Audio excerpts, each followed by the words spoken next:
What's going on, YouTube? It's Isaac Lewis here, your favorite author. Today, I want to bring to you a very special video, especially if you are out there and you are contemplating on writing a book. This is the right video for you. Before we continue, make sure you hit that like button and subscribe so that way you can be alerted when I upload new content. All right, so without further ado, let's get to it. To die. Goonies never say die! You're killing me, Smalls! I see dead people.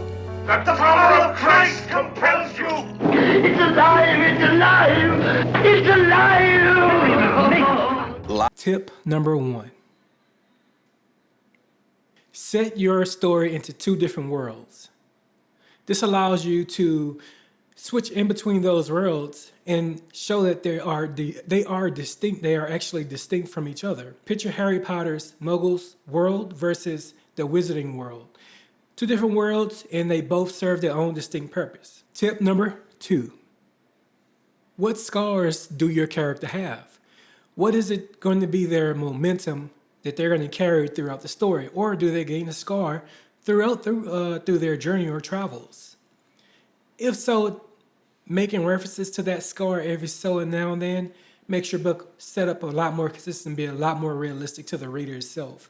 And it gives them something to connect with and engage with, as far as when that main character is experiencing something that represents them of the reason they got the scar in the first place. And tip number 3, who dies? This is something that writers should not shy away from.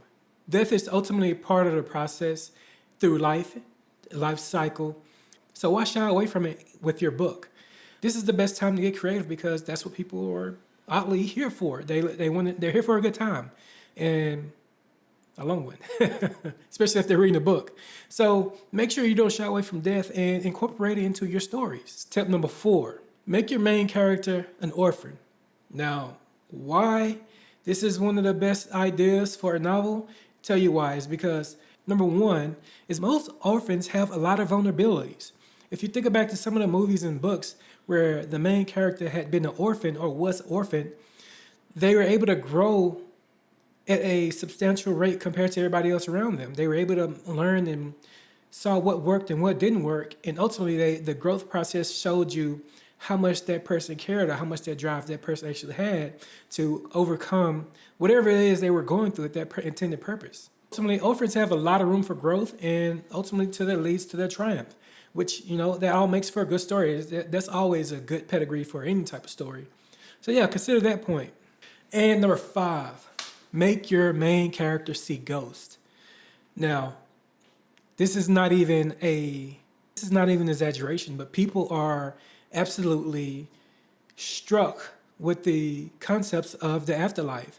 So here's your best time to get creative as possible and show people how you think the afterworld works. That also gives you a lot more room for creativity.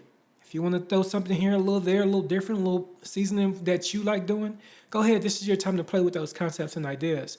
People love those thoughts, and they love those types of stories where the afterlife is being looked into a little bit more than what you would usually see on a normal movie or book. Don't be afraid. Go for it.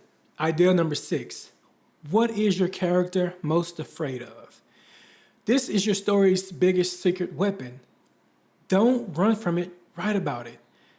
Because if you could do this, this is another pedigree that helps makes for any story to turn any story and to make it that much juicier as the readers are reading it. Write about it.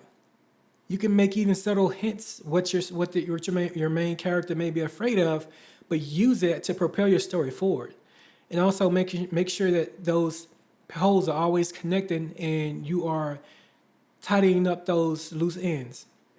Idea number 7, write about your character coming into an unexpected fortune. And this could be for the worse or the good. It doesn't matter. But you have to show how that character actually deals with this type of fortune. Especially if you think a fortune is going to make this person good. He comes from a poor background settings. He get all this money and he don't know what to do with it, or she get all this money and they don't know what to do with it. And they end up getting swindled out of their money or whatever it is. Show how your character is going to be diverse enough to get through that type of situation. And number 8, your character bumps into his soulmate. Twilight, Vampire Diaries, True Blood. Think about all these different stories out there where love stories work When I say love stories work, love stories work. If you have a story and it does not have the love story pedigree in it, add one because they work. It just makes the story that much juicier. God, I don't know what else. I don't really know. If you can't, we got to do that. Love story, guys. That's like every other movie, every other show you watch is love involved. So put some type of love sequence in there. It don't have to be small. It don't have to be very big, but just put something in there. Give the reader something to read about because people love it, especially, avid readers. Idea number 9: your character begins a journey.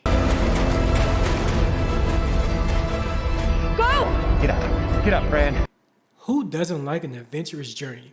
If you think about the stories such as Lord of the Rings, Harry Potter, Underworld, some of the greatest movies and books that have ever been written, The Matrix with Neo, every one of those characters went through some type of a journey where they had to overcome and defeat obstacles that stood in their way, ultimately leading to their triumph, leading to that ultimate victory that we all wanted to see, that we all rooted for in the movies or behind the pages as we flipped.